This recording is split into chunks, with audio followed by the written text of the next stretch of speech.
Well, we have had a win of historic importance.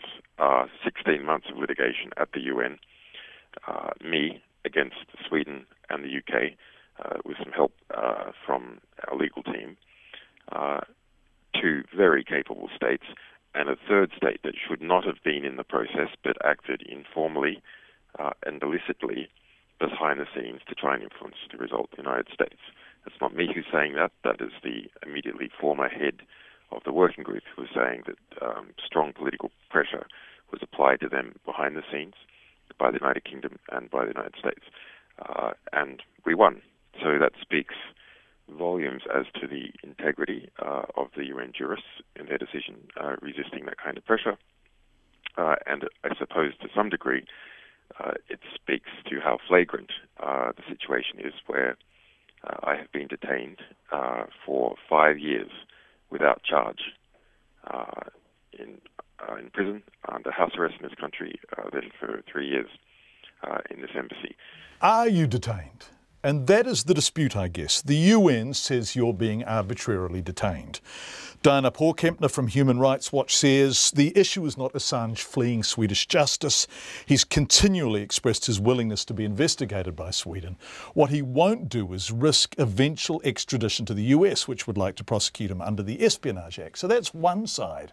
But David Cameron says what he should do is come out of that embassy and face the arrest warrant that is against him. He is being asked to stand trial in Sweden, a country with a fair reputation for justice, and he should bring to an end this whole sorry saga. So how is it possible to see your very singular situation so differently? That's geopolitics. I mean, unfortunately, when court processes reach a certain level of politicization, then the system fails. That happens in every country. If you go back to what is, if you think really about what the conception of the state is, a dominant group has a monopoly on coercive violence over a state.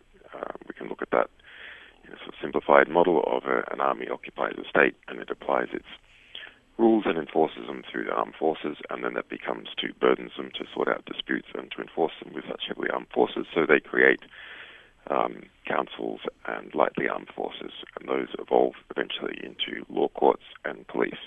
But in the end, when you're dealing at the international level, there is a type of political anarchy, and so unfortunately people who are pushed into that level, whether it's unusually individuals in my case, or in other cases when it's sea boundary disputes, or what Australia was doing to East Timor in relation to oil exploration, then you have spies and political influence, and no standards are able to maintain themselves in the face of that.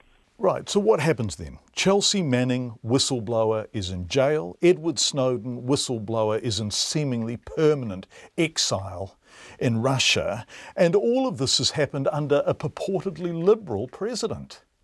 Well, there has been a change in the United States. There has always been problems, but Barack Obama set about using the Espionage Act to crack down on national security journalism and journalist sources. It did that domestically, and it has also exported it.